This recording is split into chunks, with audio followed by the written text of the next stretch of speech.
Strategy तो मैं बहुत दे दूंगा, क्योंकि बहुत बनाया था अपने टाइम में। जीतने की आशा तो तब की जाती है जब जंग में उतरोगे। मरे बिना तो स्वर्ग भी नहीं मिलता, बिना पढ़े नीट कैसे निकाल लोगे।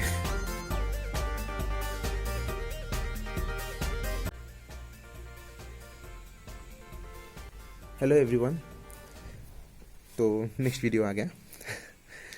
तो मेरे दो भाई मुझे पूछ रहे थे कि अभी तो 3 महीने बचे हैं नीट के लिए, तो इन टाइम के अंदर नीट कैसे निकाले। टफ क्वेश्चन है, मुझे भी लगा ऐसा, लेकिन हाँ ये पॉसिबल है। मैं लिख रखा हूँ कैसे कैसे बताना है। पहला वीडियो है मेरा ऐसे फेस दिखा के, तो थोड़ा नर्वस भी हूँ। चलो कोई ना, देखो। तो मैं आज एक स्ट्रेटेजी दूंगा आप सभी को, ठीक है। बेस्ट नहीं है स्ट्रेटेजी, लेकिन हाँ अगर फॉलो करोगे तो थोड़ा तो बात बनेगा।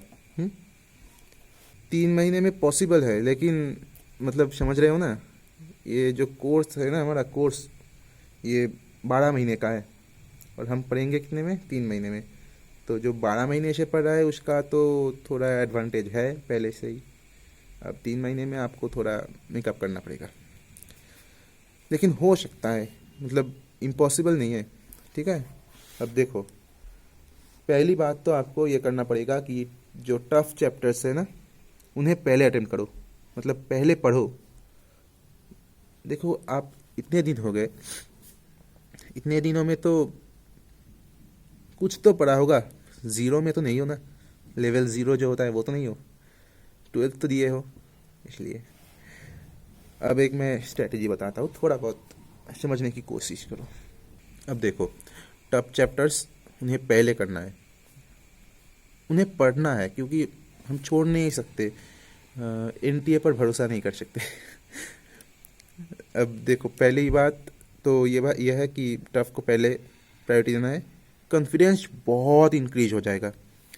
और जो स्ट्रेटजी है वो यही है कि अभी मान लो अप्रॉक्सीमेटली 90 डेज बचे हैं। 90 डेज में आपको 75 अप्रॉक्स आपका चैप्टर है, मतलब जो सिलेबस है वो रिड्यूस हो गए,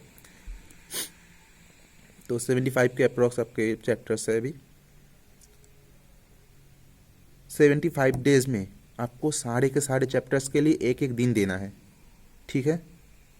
और एक दिन अगर मत मान लो आपने पहले दिन कोई एक चैप्टर पढ़ा, ठीक है।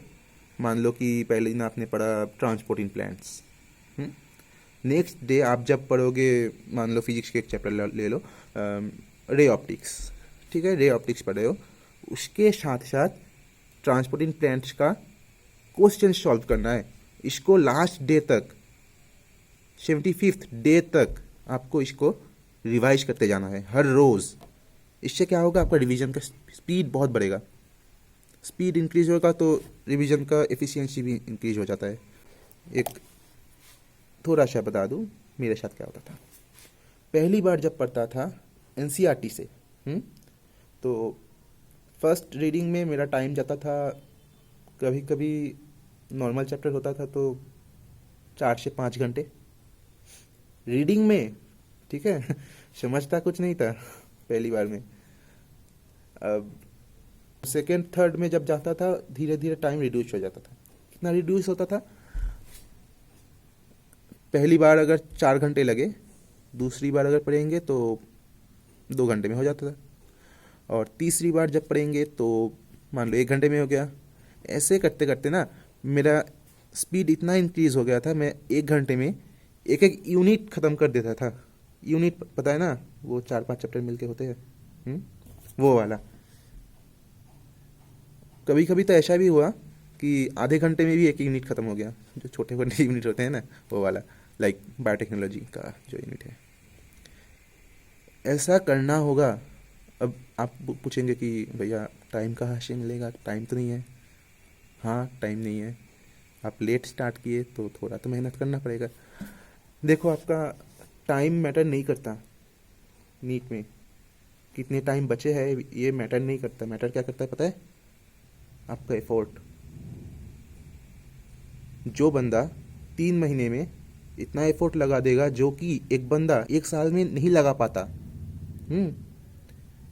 वो आगे निकल जाएगा, उसका सिलेक्शन हो जाएगा। एटलीस्ट कट ऑफ के आसपास तो चले ही जाओगे, तब अगले साल निकाल लेना, कॉन्फिडेंस आ जाएगा। ठीक है। अब लास्ट में मैं एक बात बता दूं कि जीतने की आशा तो तब की जाती है जब जंग में उतरोगे। मरे बिना तो स्वर्ग भी नहीं मिलता, बिना पढ़े नीट कैसे निकाल लोगे। तो देखो, एक बात बताना भूल गया कि अभी मेरा तबीयत थोड़ा ख़राब है, तो ऑड लग रहा है मुझे बात करने में। तो देखो,